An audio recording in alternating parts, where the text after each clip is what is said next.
Nous nous trouvons à Aren, qui tire son nom du ruisseau, dont la toponymie est Ar, Bar, Zudem Aren, auprès de la rivière.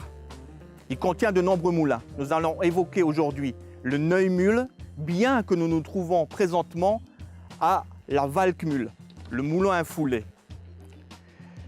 Pourquoi? Parce que le propriétaire de ce moulin, depuis 1545, Laurent Müller, demande en 1582 à construire un moulin à céréales dans la commune et transformer 110 moulins en moulins à foulet.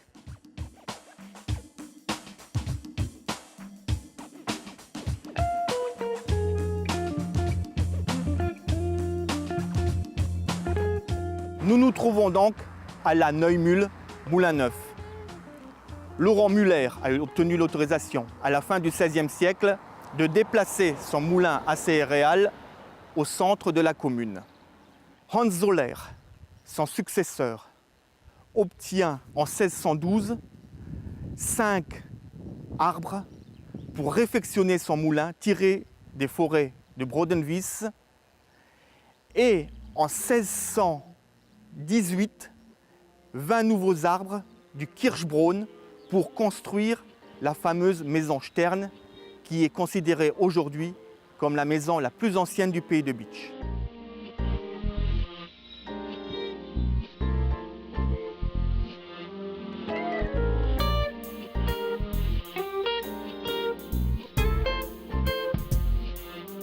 Couvert d'un toit à forte pente en tuiles plates, prolongé à l'arrière sur une partie ajoutée postérieurement, il a conservé la plupart de ses ouvertures à encadrement fortement mouluré.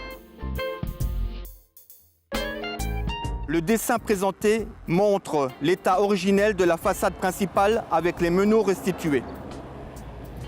Au-dessus de l'entrée principale, on peut encore voir taillées dans la pierre les lettres HZ pour Hans Zoller, l'emblème du meunier, à côté d'une date en partie disparue de 1619.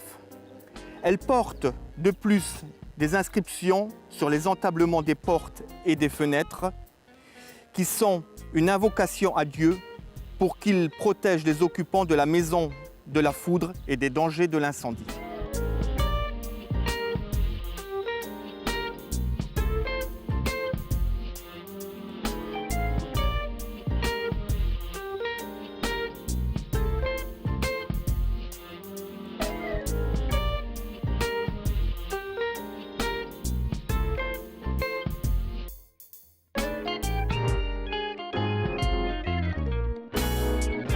Quelques années plus tard, Hans Jacob Zoller, le fils, obtient à son tour 50 grumes pour agrandir le moulin, les habitations et construire une nouvelle grange. Mais la guerre de 30 ans ruine l'ensemble du territoire et naturellement les moulins, bien que subsiste la Neumühl comme on le voit. Il faudra attendre 1685 pour que les héritiers de Hans Jacob Zoller vendent le moulin et l'ensemble des bâtiments à Nicolas Müller qui fera construire un nouveau moulin juste à côté que nous allons voir.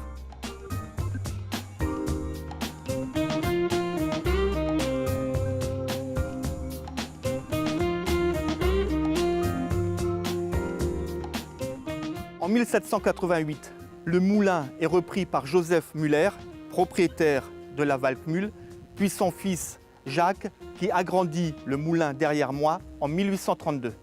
Succédera sur le site les descendants de la famille Müller, dont Hubert Müller dans ce moulin qui chôme près de 4 à 5 mois pendant l'année, qui contient 2 paires de meules et une force motrice qui est estimée simplement à 8 chevaux.